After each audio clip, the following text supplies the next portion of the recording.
Instruction, golf news, equipment, travel, interviews, course profiles, and more. Your weekly fix of all things golf is about to begin. It's the Flagstick Podcast with your hosts, Jeff Potter and Scott McLeod. Well, yes, indeed. Welcome to the Flagstick Podcast, episode 46. Crazy. I know, crazy. Brought to you once again by our good friends at TaylorMade with Stealth. They have pushed past the limits of titanium, introduced the world to the carbon wood age. So how far are they willing to take it? Well, way past far and into forgiveness. Introducing the all-new Stealth 2 Plus, combining the elements of speed and forgiveness to unlock forgiveness. Visit TaylorMadeGolf.ca to learn more. As always, I just want to remind everybody that we want you to follow us across all the social media networks, Instagram, Twitter, Facebook, and TikTok. Subscribe to this podcast on Spotify, Audible, Google Podcasts, and Apple Podcasts. And as always, we'd like to encourage you to subscribe to our YouTube channel, like us, and click the notification bell to make sure that you don't miss any of these episodes, because that would be a sin. We have already we've added so much content outside the podcast, and the content. And there's more coming, obviously, as the season progresses and the contesting has begun. So I remind you to make sure you get to the YouTube channel and pick something and leave a comment. Any comment is good. Yeah. And that'll get you into the draw for the TaylorMade goodie pack. We'll call it the TaylorMade goodie pack. I like it. Yeah, thanks to the new subscribers. There's been a bunch of late. Yes, there has. Yeah, so appreciate that and great to see. And I think as well, one thing might want to we're getting a little bit of request for some of the past interviews. Might want to break them out, so we might do some extra things in there to kind of break out some different things to shorten up. Yeah, just for people that just want to look at those specific interviews and stuff like Absolutely. That. So I mean, we got lots of different things that are happening here, and like Jeff said, I mean, I think we've got 350 videos or so on our YouTube channel already, and lots more to come. Your wishes are command. Our command. Yeah, we will make it happen. If you ask it to happen and we can make it happen, we will make it happen. Yeah, exactly. How are you, Jeff? Your oldest graduated from high school. I know, it's crazy. Gotta bring that out. It's so weird because it just doesn't seem. And I know parents that are in the same boat. They have an 18-year-old, or now they have a 19-year-old that's already gone through this, and it's just like, wait a minute. Yeah. What just happened here? You know, he's the gown on, and we took some pictures, and it's oh, mom, dad, he's wearing it, throwing the hat up in the air and all that. And he's moving on to college in the fall. He's going to Algonquin. He's doing computer networking, security, something or another. He's he's a techie. And he's a very, very intelligent one at that. And to that, he even he was surprised by the fact that he got an award for a technological advancement award, which is awesome. It's huge. It's awesome for him. I mean, he's a smart guy. He's taller than I am now. Yeah, they grow up so fast. It's just fun this time of year. I mean, I've been out of a bunch of junior tournaments of late, and there's a lot of kids now that gotten to know over the years, and it happens every year through junior events and amateur events and things like that. And now running into them and their parents, and they're talking about they're graduating high school this year, and talking to them about their plans, what they're going to do, whether they're going to play golf in the post-secondary or they're not, and pretty much it's a lot of it split, but it's very interesting. You get to know them, and it's really intriguing to hear this kid is like, hey, I'm going to go into pre-med, or hey, I'm going to bioscience, or hey, I'm going over to Europe for a little while, or whatever. And so congratulations to all the high school graduates, for sure. Yes, absolutely. Right off the top, it's cool to see. And I guess on top of that, he got his he passed his G2 too. So yay. So now he does. Now he can drive without me. Perfect. Or he can drive you. You need that designated driver, right? The only thing I need a designated driver for is since my body is so broken down, I can't push the gas pedal anymore. Oh, there we go. So what do we got going on today? Well, we do have a crappy show. No, just kidding. Sorry. When have you ever heard me say that in 46 episodes of the podcast? Have I ever said we have another crappy show for you this week? I We hope have a not. great show for you this week, as always. On the front nine, we're going to catch up on all the manners of regional golf news. Lots of stuff is going on. Oh yeah. This is tournament season, so this is kind of where we're going to be putting a little bit of the focus on, focusing in on some of the major things that have been going on. Some news from flagstick.com, obviously. On the back nine, Scott and I are going to revisit a little discussion that we started a while back about the regional golf courses. Which courses we'd like to play, which courses we've played that we found to be surprises, little bit of everything. The few that we haven't played. I know. Actually, that was a tough list. It was a crazy hard list. And plus, Kevin and Jake Hamer back again on the lesson tee with another great instructional tip for you on the back nine. So let's get to let's get to the front nine, presented by Metcalf Golf Club, a natural setting, a pleasant challenge. Golf season is here, so don't wait to save this season. Buy a membership if you can. Join a league or purchase some game packs, which are always available, and be ready to hit the first tee. Visit metcalfgolf.com to shop now. You got it. Okay, Scotty Mac. Yeah. We're on the front nine. We are. Barely. I don't know about you, but I was up a little bit watching the draft last night, so we're not going to get into it too much. No, but it was intriguing. It was, beyond number one. I mean, I don't think there was that would have been the greatest shocker if the Blackhawks had been that dumb. Yeah, but there wasn't a lot. It was kind of weird. It was kind of weird. There was some picks that just didn't make picks. Very surprising. But you know what? I mean, I'll say this about when it comes to hockey and picking players. You never know what a team is looking for.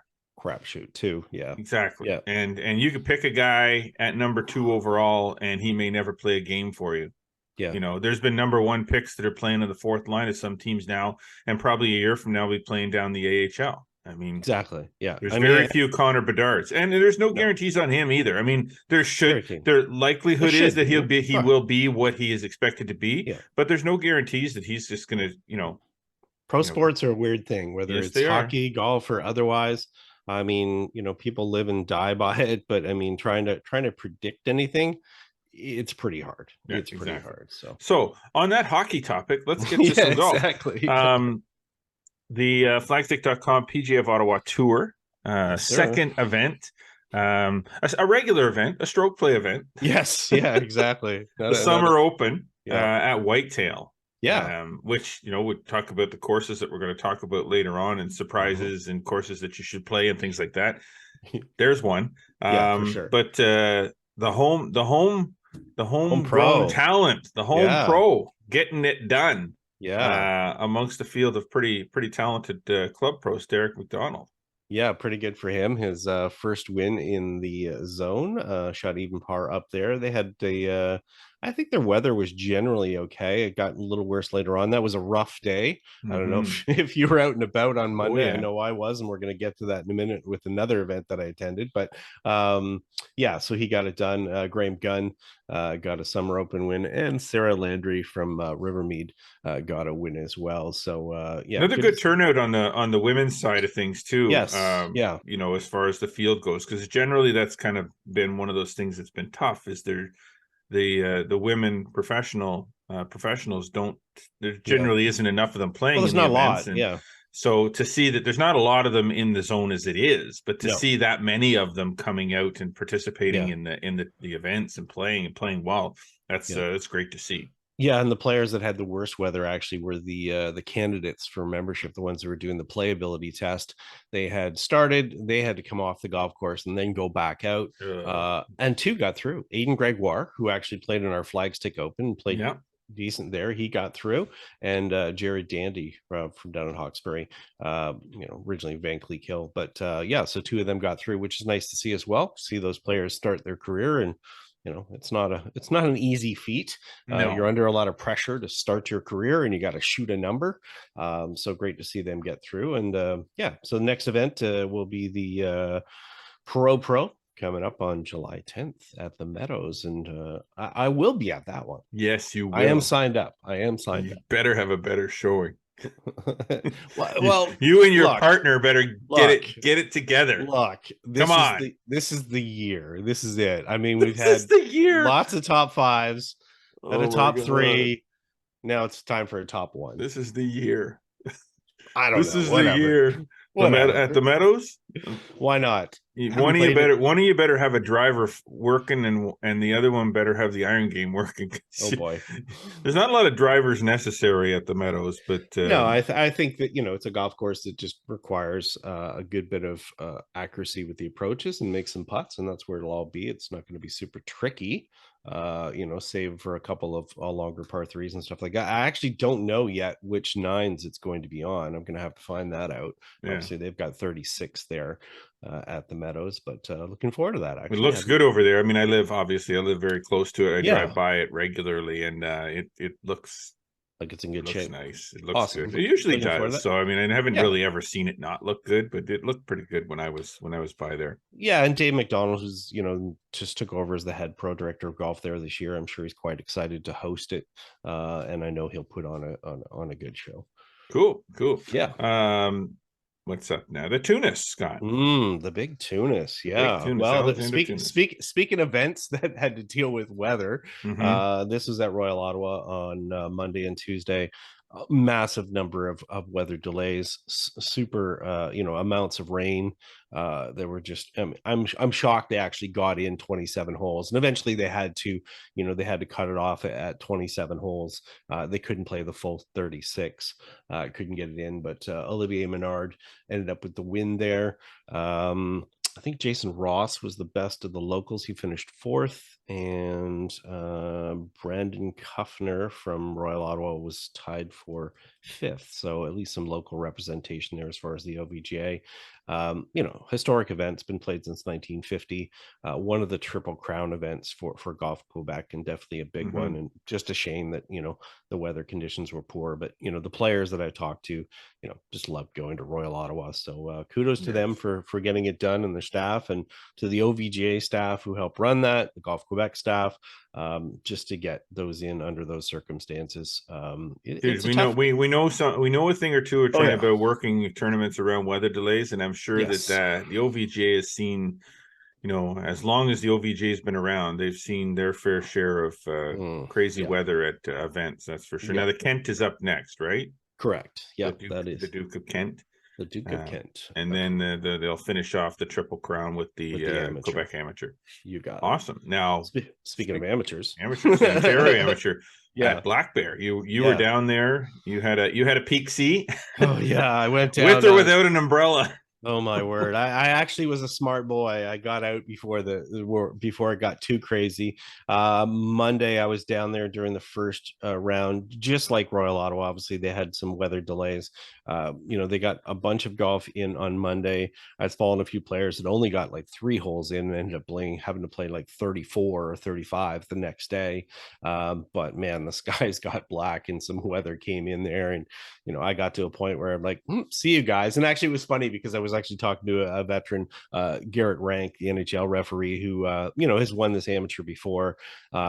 This dude's super accomplished, and he knew kind of what was happening. And I saw him in the parking lot, and I'm like, hey, how'd you go today? And he's like, I played 8 holes, and I will play the rest of them tomorrow. And meanwhile, all these young kids or whatever were waiting around going, how long is the delay going to be? We're going to get back out there. And he had looked at the radar, and he was like, see ya, I'm back to the hotel, I'm gone. And I was the same. I was like, all right, I'm not sticking around. And I was literally back on the 401 about 5 minutes, and all I could see was black skies in the background, and that was it. The golf was done for the day. But it is still ongoing as we record this right now on Thursday. Cameron Perro is actually leading at 11 under. That's Mike Perro's son. Yeah, so there's the 2 sons, obviously James and Cameron. Mike Perro, if people don't know, from Prince Edward County, won the Ontario Amateur in 1989, and I'm sure he's going to be out today to see if his son can match his feet. Yeah, so he's got a 5-stroke lead going into the final round. Shot 65 in the 3rd round. He's at 11 under. Ashton McCullough from Kingston is one of the guys at 6 under as well. Garrett's at 6. There's a couple other people that are right in the mix there as well. And with that golf course, Yes. things can happen Quickly. quickly can happen. So it'll be interesting to see how that plays out. And again, kudos to the staff. Jerry Bauer, who obviously is our lead rules official for our events, was down there. Barb Allen, Sally Sirtwell, Judy Pooley, all the regular crew. And it was Randy Millage. They were working hard, man, because it's a huge field, and then trying to get everything through. And then the Golf Ontario officials, I mean, Rob Watson, everybody there on the team, obviously they were cringing a little bit because they knew, this weather delay was going to cause some issues. They were back on schedule by today, which is super impressive. But man, a lot of long hours for that team to be able to get that in, get a cut done, deal with, the schedules and stuff, and, deal with other player issues too, because, some players would have been, hey, I'm supposed to be gone, but now I got to get a hotel. And so there's all sorts of stuff going on. But I'll tell you what, Black Bear looked great. Bill Kerr, who's had some health issues, head professional there, was back at work. It was great to see him there. Had a good chat with him. Had a good chat with Cale Fair, who's the vice president, the on-site managing partner of the new ownership group there. Had a great discussion about the tournament and a lot of other things that are happening for them. They're doing a fine job as far as hosting that. And I think the visibility is great for golf courses for Eastern Ontario. There's so many players that I talk to that have never ventured much east of Toronto to play, and they're like, wow, okay, this is pretty good. This is, they thought this was just a wasteland of golf courses, and they're obviously realizing that there is some great golf down here. So looking forward to seeing the conclusion of that, and good luck to all the players, and we'll see if it's a local winner in the end. That'd be awesome. That would be awesome. Now, obviously, junior golf, the Play Junior Golf Tour is in full swing. Things have been, going pretty crazy for Chris and his crew there. But they have the Schools Out Junior Championship is as we're recording today. It's on Friday, June the 30th at the Landings down your neck of the woods, and you're going to be popping out there tomorrow to have a look at what's going on. Yeah, they've had a couple weeks off. Obviously, the school's finishing, a little bit more difficult for these players to get out and play some tournaments, but, they got the first couple of events in. This one is, a celebration of, hey, school is done. We're out. Golf season can really start in earnest. I think last time I looked, I think there was about 50 players signed up. Field looked good. But I'll pop out and see Chris and possibly Brad be out there. I'm not sure who's going to be down there running the event, but I will pop out and say hi and give them a hand if I can, and we look forward to seeing those juniors as they make that race to the flagstick.com cup. Yes, excited about that. I'm excited about it. And I'm excited to get out to a few events now that school's out and I'm not playing chauffeur. And now that Nolan has his license, I don't have to play chauffeur anymore. He can go pick stuff up at the grocery store and whatnot. Yeah, exactly. Now one other thing before we get to some flagstick.com shootout updates. A cool little thing that just this seemed to come right out of the blue. It did. It just popped out yesterday. The links at Lansdowne. Yeah. What a really crazy cool concept. And I know I've seen this done before. This isn't something brand new. Oh my gosh, this is revolutionary. But to bring something like this here to the stadium at TD Park in August, like what is the deal with this? Like, what's this thing all about? Well, basically, if you've seen the last few years, there's a number of companies, Top Golf Live, Upper Deck, Stadium Tour. They've all been about running these tours where they basically convert common stadiums into a golf course. And basically what ends up happening is that, they put targets out on the field. They build platforms around up in the seating area so players can play off an elevated shot down to it. So it's sort of a version of, Top Golf. It's sort of a social thing or whatever. I'm not sure. I reached out to them. I haven't heard back from them as far as who they're operating this one with, which organization. I assume obviously it's some. They're not going to, build their own targets and stuff like that. So it's going to happen August 10th to 13th. You're basically going to have 9 platforms around the stadium. If people want details, it's up on flagstick.com right now, including links to tickets and all that stuff. The only downside is the cost. Okay. It's $80. Oh, So, we had some people reach out right away and say, hey, I was going to sign up, but, it's $80 to play 18 holes. Because basically you're hitting 18 shots. You get 2 shots at each target. There's 9 targets. You get 2 balls. You hit that and you kind of move around. There's a social element and stuff like that. So, I mean, that's up to a person whether to decide it's good value or not. yeah. I did some comparables. I mean, obviously, I looked at some of the operations and some of the other stadiums and stuff all over North America. They're happening in Australia, England, so forth. Some of those will run up to $80 to $100 US. But of course, as someone pointed out, it's a little different. They value maybe going to Wrigley Stadium or some other iconic stadium, and maybe they don't have the same value or perception of the stadium at TD Park, at Lansdowne. So I think it's a cool concept. It's kind of neat. Might be a little bit cost prohibitive, but a good promotion and good something for the group to do, and Yeah. brings this kind of different look to it. And hey, it's golf related. Yeah, well, you know what? People pay a lot more Yeah, for a lot less. So, yeah, and they'll have some it's not food going to and be for everybody, but no, it and might they'll be a do some cool to food and do. they're going to do some food and beverage and everything in the South Concourse, and they'll have that sort of, it's going to be a little bit of a party atmosphere. I didn't see what the limitation as far as the amount of people that they can accommodate. Obviously, it's a certain amount over those 4 days, but cool conversion, good concept, another step forward as far as what they're trying to do. I thought it was kind of neat as well because Alexa Sterling Fraser, who Hmm. a lot of people, if they don't know their golf history, but somebody who won the U.S. Women's Amateur and the Canadian Women's Amateur, she actually used to live right around the corner off of Dow's Lake, and I all I could think in my mind was, here's this golf champion from 100 years ago, and what would she have thought of Playing golf golf in Lansdowne Park. being played in a football soccer stadium, yeah, around the corner. So it's just kind of a weird image in my mind. But hey, links at Lansdowne. Good luck to the gang there at OSEG and making that happen. Cool, cool. All right. Before we get to break, we're just going to bring you up to speed on where things are at with the flagstick.com shootout. We have always said when it comes to flagstick related stuff, we are extremely transparent about where things, we don't sugarcoat things and say, oh my God, you better get your registration in now. I've only got 1 spot left.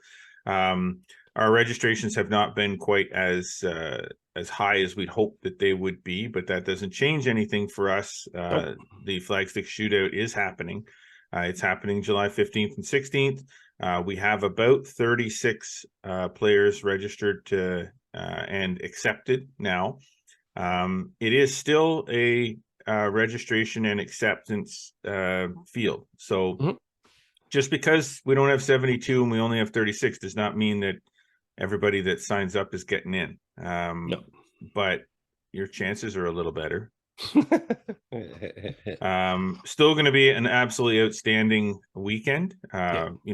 2 rounds of golf on that amazing track, Smuggler's Glen. Great registration package from Cobra Puma Golf. And anybody that's seen on flagstick.com or at flagstickshootout.com, you've seen the package. It's pretty cool. Yeah. Awesome steak dinner on the Saturday night, and a great experience. Like, you can't go wrong with it for what you're paying to, No. for what you're paying to play. So we want to encourage anybody that's listening this week. We have to cut this off. So this weekend is absolutely, by the time Holiday Monday passes, I've already talked to Puma, and as soon as Holiday Monday passes, I have to let them know if I need more goods, and if whatever I need is shipped, and if I don't get it shipped by then, I'm not going to get it in time for the tournament. So that's it. You got the weekend to think about it, and you better get registered quick, or you're not going to get a spot regardless of how many are open. Yep. So flagstickshootout.com, people, get in there. All the details are there. Obviously, you see, as Jeff said, the swag package that's there, the registration gifts. Golf course is in amazing shape. If you're not familiar with the golf course, just check our social media. We posted videos and pictures and stuff. a fantastic golf course. It's hosted everything from the Canadian Tour to Golf Ontario events, Toronto Players Tour events. I mean, this is a high quality golf course.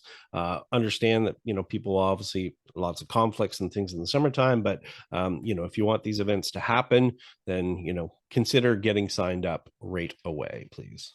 There you go. All right. We're going to take a break. When we come back, we're going to jump right out to the lesson tee with Kevin and Jake Haim, and then Scott and I are going to get into a little golf course conversation. We'll leave it at that. You're listening to Flagstick Podcast with Jeff Potter and Scott McLeod. We'll be right back. Stay with us. That's far. So much forgiveness. Wait, did you say forgiveness like far, or forgiveness like forgiveness? Forgiveness. Forgiveness. Forgiveness. I'm hearing far. Forgiveness. Like forgiveness. Forgiveness? Forgiveness. I'm still hearing far, but whatever. Introducing Stealth 2 with more carbon for more forgiveness. Forgiveness. Just hit it. And we're back here on the Flagstick Podcast with myself, Jeff Potter, and this guy, Scott McLeod. And we're gonna jump out to the lesson tee. Presented by Kevin Haim Golf School. It's always the right time to play better, whether you need private lessons or better short games, some putting help, or even a custom club fitting. Visit kevinhaim.com and remember that better golf is a lot more fun. So let's just head out to the lesson tee and see what Kevin and Jake Haim have in store for us this week. Happy Tip Tuesday, golfers. All right, Jake. Hey, Jake. Hi. Today we're talking width of stance. And this is an area that's a little bit more subjective than some things. It's a fundamental, but different body types and swing shapes will require a little bit of adjustment for different golfers, right? Yeah, I think there's general guidelines that we want to follow, but then those guidelines can be a little loose depending on the things you talk about. A little experimentation, right? And a little talking with your teaching pro to figure it out. But let's talk about what happens if your stance is too narrow. So show me a mid-iron stance, and then let's talk a little bit about too narrow or too wide. So what are we looking for to do it properly? So I'd say typically with a mid-iron, you want your width of stance to be somewhere between your hip width and your shoulder width. So, we use shoulder width as a starting template for a lot of people, but that's kind of the range we're looking for. Yeah. And when you start getting too narrow, a couple problems can occur. First of all, it's going to be difficult to have good balance as you're rotating and moving in your golf swing. Yeah, you should be moving pretty quickly. So if your feet are too close together, you may lose your balance. I think it's also easy to get to the outside of your feet too quickly and maybe over-rotate too much. You can just move around too much if your feet are too close together. Yeah, and when the weight gets to the outside of your foot, like you mentioned, it really messes with your swing structure and power dynamics, so we don't want that. And your ability to move onto that front leg through impact. So then the thing we see probably more often, though, I think people want to hit the ball farther. They get a little wide, especially Agreed. with the driver and whatnot. And what is too wide causes a problem. Well, it should make sense. You kind of have the opposite problem. Now that my feet are so wide, it's actually difficult to move my weight into my trail leg in the backswing and onto my lead leg in the downswing. And it's hard to turn because as I widen out my hips, I set them up in a way where I can't turn into them as well. So as opposed to creating overturn, now it limits the turn in a negative way. Yeah, so it may feel stronger and more balanced, but it will inhibit motion. So too wide is a problem for a couple of reasons. Too narrow is a problem for a couple of reasons. Use that guideline, hip width, shoulder width, and that mid-iron, but experiment a little bit depending on your body type and shape and find something. And once you find it, keep it very consistent. If you're always the same with a 7-iron, you have a better chance of always hitting the same type of shot. Good job. Thank you. Hope that helps.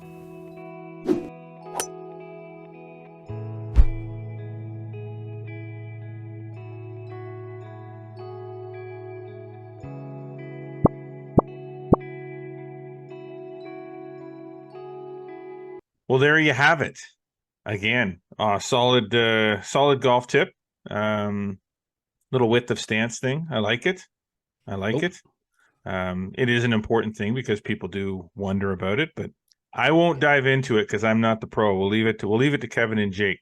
I hope you enjoyed that, and we do love having their tips back on the podcast throughout this summer. So stay tuned to every podcast to get a different tip every week for the next little while.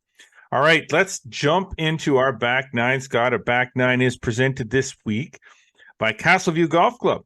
Only short 25-minute drive from Ottawa, this 18-hole layout is renowned for its superb conditions and unsurpassed service, making it a must-play in the capital region.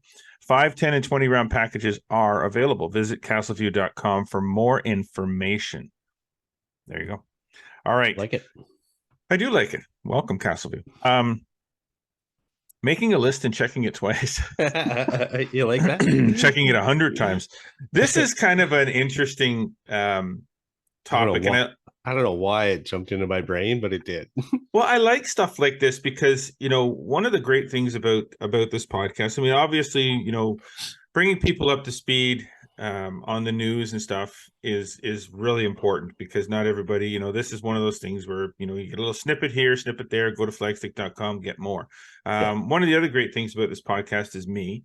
And one of the other great things about this podcast, your wife disagrees, but anyways, no, she's not here. She's put up with me for how many years now? 20. Anniversary is today. It is happy today. Anniversary, by the way. Thank you. Yeah. She's put up with me for 27 years. Yes, 27. It's on our calendar in our Good kitchen. Lord, 27 years. Yeah, love that woman. Okay, now. This is a great topic. I love getting into these sort of discussion things because there really is there's no right, there's no wrong. No. It is. Did you ever think about this though? No.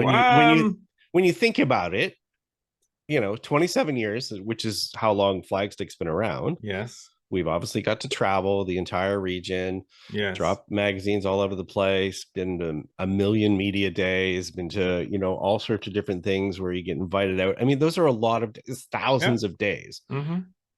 Did you ever think, which golf courses have we not played? No, because I like to think that I've played them all, but I know I haven't.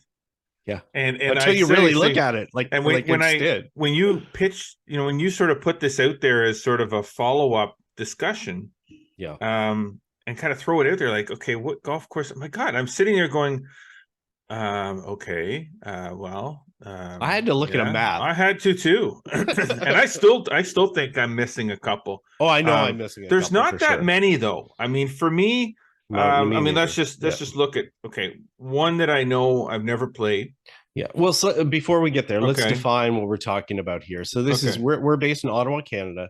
This is our region. So this is the original Flagstick sort of coverage region, Eastern Ontario, kind of Western Quebec. This is the area we're talking about, which at one point got to up to 170 golf courses. Yes. And what we're talking about is the golf courses within those. And now we're down to, just over 150, but within those, which ones have we yet to play and related topics to them? So it's crazy. There we go. The one that popped out right away that I know I have not played was Roanoke.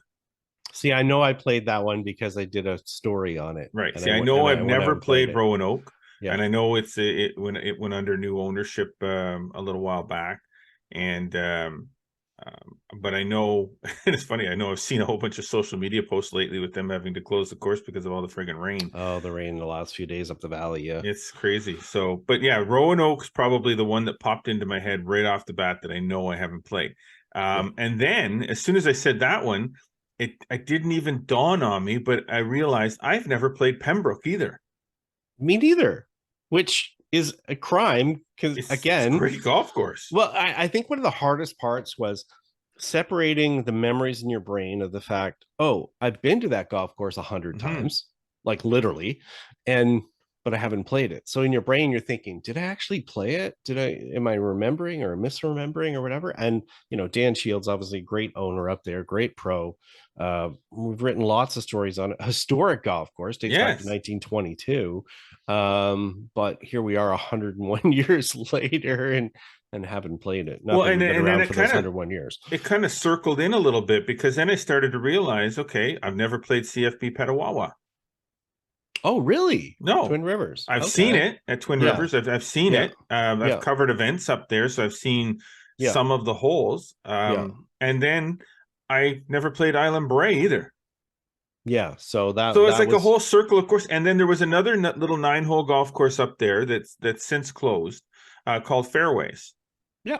a little 9-holer just across the highway from Yep. where the Pembroke golf course would be, called Fairways, and it's just a little 9-hole, nothing special, but it was a family-owned thing, and they since closed it down. But I never played that one either. So it's like I need to book a hotel room up the in valley. Pembroke, and I need to do like a tour for 3 or 4 days to get these golf courses in, because I've been up there, yet I've played Deep River. Yeah, which is odd. I mean, Deep's Crazy. a great golf course. So yeah, I mean, I guess, you know, part of it is location. You're obviously not getting Yeah. the areas all the time, you know, but you're right. I mean, it tends to be little pockets here and there that you don't really get to all over the place. But yeah, Pembroke is definitely one I think we need to solve that one. So and bring get it out there. back. Bring it back closer to to Ottawa. What Yeah. haven't you played? Well, Ottawa itself, the one that jumps out to me, or there's two of them that really jump out to me, which is Shadow Montebello, which is originally the seniority club, which is a Stanley Thompson. I Right. know it's you know, kind of been a lot of people go there and like, man, it's got so much potential. It's a little bit overgrown. They need to put some money into it or whatever. But obviously, you know, again, been inside the hotel, which is fabulous, one of the, you know, largest log cabin in the world. Know the history of the property. I mean, I just finished reading you know, a Stanley Thompson book talking about, you know, the design and the seniority club and how it all started and whatever. But it's definitely high on my list. Just across the way, again, related to Stanley Thompson, and a lot of people will sit there and say, you know, they do some promo with Stanley Thompson and Robert Trent Jones. Robert Trent Jones wasn't part of Norway Bay. His name was on the company, Right. but it wasn't. It was Stanley Thompson and Jeffrey Cornish who did the work. If you look back at the old stories, but Norway Bay, you know, is one that's there. In Ottawa itself, I'm not missing any. When I started to look through the list, that one's fairly easy. So it's usually there, or maybe a little bit over on the Gatineau side, you know, Thurso, Mont Saint Marie, kind of those ones, which again are a little bit on the outside, a little harder to get to, not there in that area as commonly. But it's a small list. It really is. It is a tiny list, and I'd be in the same boat with those. Like, and to me, I look at what you're talking about, Thurso, and I look at Montpellier. At Montebello and Heritage. Right. You know, Heritage I don't really look at those as Ottawa proper. Yeah, they are. They're I guess part of. They're Laurentians. Yeah, they are kind of part of the area. Yeah. You know, Mont Saint Marie a little bit as well. It's way up there, like way past Mont Cascade, and I've played Mont Cascade and Edelweiss and Larimac and all those, but I've played Mont Saint Marie as well. I played all those with you. Yeah, I played Mont Saint Marie as well, so it's not that I haven't gotten out there, but Montebello, Thurso, Heritage, Norway Bay, Buckingham, that sort of. I've played Tecumseh, so that one's probably one that you haven't played. No, I haven't. You've played Tecumseh. Okay, so again, it's right across the river, not too far away, pretty easy to get to. You know, obviously, Oak Plan, which used to be the Dome. Played that one numerous times. Yeah, a lot of them are, you know, it's a long time since going and playing those. We don't play enough to have multiple occurrences of playing some of these golf courses. So but yeah, Ottawa proper. I went through the list. There isn't, because I've played even the most obscure ones like Sandy Mountain Golf and Campsite, the little par 3 there. I played that a couple of times. Yeah, see, I have Sandy Row. That's missing on my list. Nation View, when it was around, I played there. I did play there. I played all the obscure ones. You know, Rideau Glen, which is another sort of little one across the street from Equinel. A lot of people haven't played there. And I think obscure is an incorrect word from a description. I mean, it could be, I guess. I'd say just lesser known, which obviously defines the same thing as obscure, but obscure sort of means like they're, you know, weird or something like that. But I think the biggest thing with this is just realizing and understanding the value of golf courses that you maybe don't hear about all the time. And part of the thing that prompted me this a little bit is that, you know, I get we'll rant on it some other time, and we have before, but I get sick of the lists, and realizing that every golf course has value, especially within the community that they're at, but it's neat to go and play some of these golf courses, and if you're a golfer, they're still fun to seek out. I'm not a golf course snob by any means. God, Nope. I started playing on sand greens, and we played lots of muni golf growing up, and Absolutely. and things like that. So I think there's value in people seeking them out. But I also hear a lot of people all the time that have driven by certain golf courses and don't even know they exist. Yeah. I don't know what that's a testament to, but whatever, that's a whole other subject for another day. But yeah, it's just interesting to go and look at this list and start to see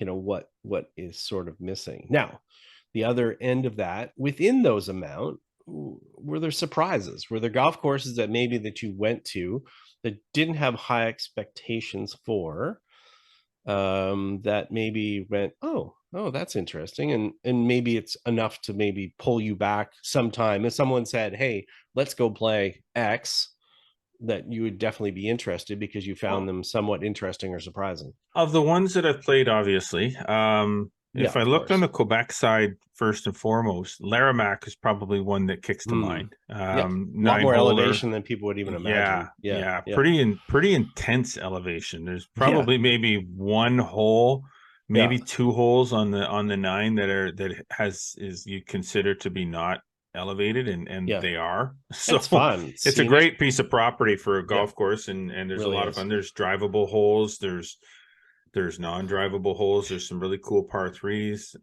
I loved it. I've played it probably 3 or 4 times in my 27 years. So that would be one for sure. On the Ontario side, in the Ottawa proper area, well, okay, so if you've never had the chance to play Sandy Mountain Golf and Campsite, the par 3 there, just for what and giggles, you should go play it. I mean, you're not going to be like wowed by these crazy green complexes and stuff like that. It's just a very, very unique little par 3 golf course, and I really had a fun time playing it. And that's really the best, because there's some pretty crazy holes. That's a high value factor though for a golf course, right? Yeah, it's fun. Is the fun factor. Yeah, it was just kind of very unique. Horseshoe bunkers around the backs of the greens and stuff. It was really kind of a crazy little. Sounds like a fun match play course. It would be a very, very hard golf to par, because the par 3s are very challenging, and the paths to the greens are a little bit blocked out, and so like it's really kind of a different par 3 golf course, but I really enjoyed playing it, and it's very nice setting. There's little ponds and creeks back there and flower beds. That's got to be fun though too, though, if you're camping and you have access to it's like right there. It's just at the end of the little laneway. It's a par 3. You pay I don't even think a green fee is that expensive. It might be $15. I can remember as a kid going to a place called Walcott in Saskatchewan, which we would go there for camping, and they had a golf course as well. And I always thought that was kind of a neat little feature, a good way to get your kid camping if they're a golf fan. No, I love I love the great golf courses. I love to play Smuggler's Glen and Equinell, and I love. But now, one of my very, very favorite golf courses in the Ottawa region proper to play, and I just don't get the chance to play it enough, and that's sad because it's not that far away, is Cloverdale Links. Down in Winchester. There is something about that golf course, especially when all of the fescue, the long grass. The long grass. The long grass. Fescue, but the long grass is up. And how it defines the holes. The hole designs are really cool. The conditioning is always really, really good. It's always windy. It starts to give it sort of a faux linksy feel. Yeah, it does. Right? And it's just something about it that you can play the ball on the ground a little bit more there than some other golf courses. I don't know what it is. I can't explain what it is that I drive by it all the time. And it's just like, I just something about that golf course. I just really, really like it. Well, we got to put that back on our list, because that's one I enjoyed, and for sure. That's And definitely one to the go only play. other one that I would say that is I found, and I haven't played it in a very long time, was Glengarry in Yeah, that's Alexandria. on my list too, actually. I mean, Yeah. decent design, good membership, well taken care of, community golf course, which is something I Yes. sort of like. That's down in Yeah. Alexandria, Ontario, for people that don't know. Yeah. But you're right, it's just fun. And I think I don't know how many times we played it, a couple of times. Of course, it was always on our magazine routes, and we'd always get there at 2 o'clock in the morning or something, something would be something weird. Yeah. horrific or whatever. But Yeah. yeah, yeah, for sure. I'm the same way. It's kind of had some good tests, some good shots that you had Yes. to hit there. So I mean, Yes. it's no joke, that's for sure. No, not at all. But and you know what? There's a bunch on the list that we could bring up. Rideau Lakes in Oh Westport yeah, is, yeah, the list does go on and on, but those it are kind does. of what about yourself? Like, is there Yeah, I mean, all something? those play in there, and that's always fun because people ask me all the time, because obviously I get to be the front face on social media all the time, so I get questions all the time. People, I'm like I'm Yeah. going here. Where Yeah. should I play? But I mean, I think of golf courses like down this way, Green Acres in Gan. Yep. It's a quality design, fun to play. Greens are always in great shape. Homestead of Wolf Ridge. If people Yeah. actually get up there off of Highway What a 60. hidden gem that place is. Oh, I man. don't know how much play they get nowadays. I remember when we first saw the golf course, went up Mhm. and we toured the golf course. Neil O'Reilly was Yep. the Owner. owner up there. Yep. That's a Moot design, is it not? Yeah. Robert Yeah. F. Moot. Yeah. Um, what a great golf course. Yeah. And I'll bet you most people have not played I it. recommend it all the time, but the Hmm. problem is not a lot of people are always running up towards the Bancroft area or Yeah, up that area or it's whatever. tough. But a lot of people do go along Highway 60, and so a lot of times I say do the Whitetail Homestead double, and there's not been a single person that I've sent up there that has come back disappointed. You can't be disappointed in those That's a two lot. golf courses. Yeah. There's no way. And then they're sort of shocked at first, and they're like, "Man, I'm driving a long way. This course better be good." And my neck's on the line. Yeah, exactly. But I'm confident in it, and obviously got to go up there and do photography for them a bunch of Mhm. years back or whatever. And I mean, yeah, it's really good. La Cité down in Hawkesbury. Yes. Enjoyed that Yes. I one. love that golf course. Stephen Ward design. Stephen obviously did, Yeah. Timber Ridge, Trillium, did a renovation at Renfrew, did renovation at Canadian, but La Cité was pretty fun. You mentioned Glengarry. Le Sorcier, always like playing Le Sorcier. Yes. Yeah. Over in the Gatineau side there, got some elevation, great condition, good restaurant. Had the Pro there a bunch of years ago and really enjoyed playing there. And yeah, I mean, again, like you said, the list could go on and Oh my on. God, it could. It could. But it's neat to kind of sit back every now and then and kind of look through that list, because people ask me, how many golf courses have you played? I mean, I've lost count. Mhm. I always joke I've been to 1,000 parking lots. Well, I get asked the question, what's your the golf course is your most favorite of all the golf courses you've played? I'm honestly, my quick answer is I can't answer that. No, I for sure. literally cannot answer that. I not because I don't want to, because I'm afraid of upsetting somebody. I just literally have played No.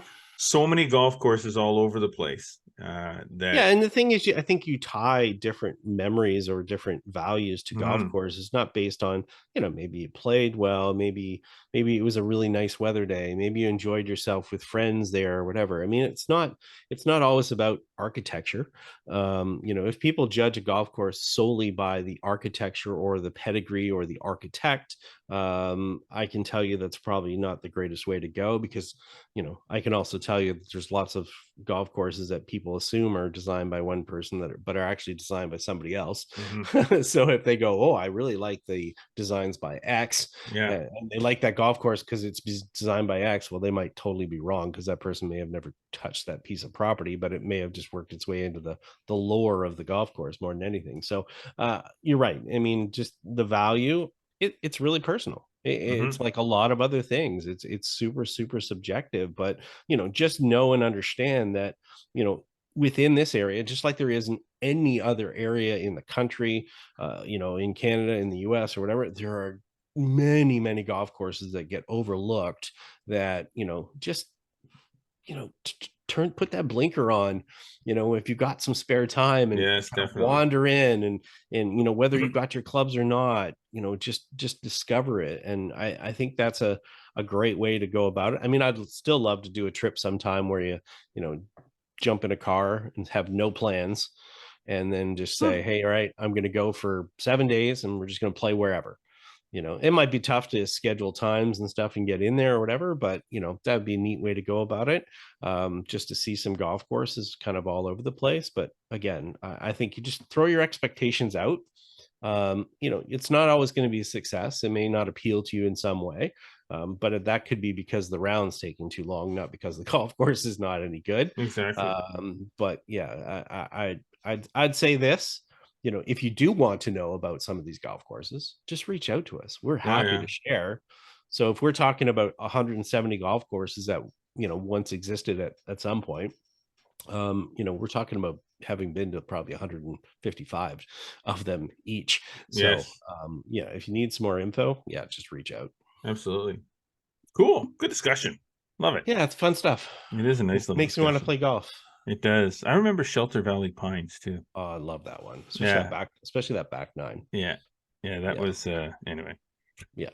That's kind of outside the original area and into the temporary Central Ontario area. And if we start going up there, well, now you're opening up a whole other way more. There's more golf courses. Trust me. Yeah, exactly. Awesome. Well, listen, awesome show. Good topic there in the back nine. Loved it.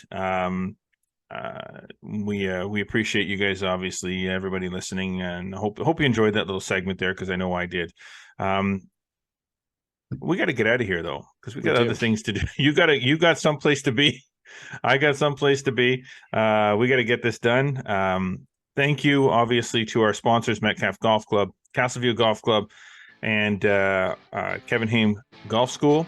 And our presenting sponsor this week, TaylorMade with Stealth. They have pushed past the limits of titanium into the world of the carbon wood age. So how far are they willing to take it? Way past far and into forgiveness. Introducing the all-new Stealth 2 Plus, combining the elements of speed and forgiveness to unlock forgiveness. Visit TaylorMadeGolf.ca to learn more. Glad you're tuning in, whatever platform you're watching us on. Be sure to follow us across all social media networks, Instagram, Facebook, Twitter, and TikTok. Subscribe on Spotify, Audible, Google Podcasts, and Apple Podcasts. And don't forget to hit up the YouTube channel. Like us, click the notification bell. Don't miss any episodes, and comment on something in there. Leave a comment so you can get entered into the draw for the TaylorMade, goodie pack. The goodie pack. You're going to love it. We'll do that draw very, very soon. Get over to flagstick.com for more amazing golf content delivered every single day. As always, we appreciate you tuning in. Until next week, I am Jeff Botter. I'm Scott McLeod. Remember, always go for the stick.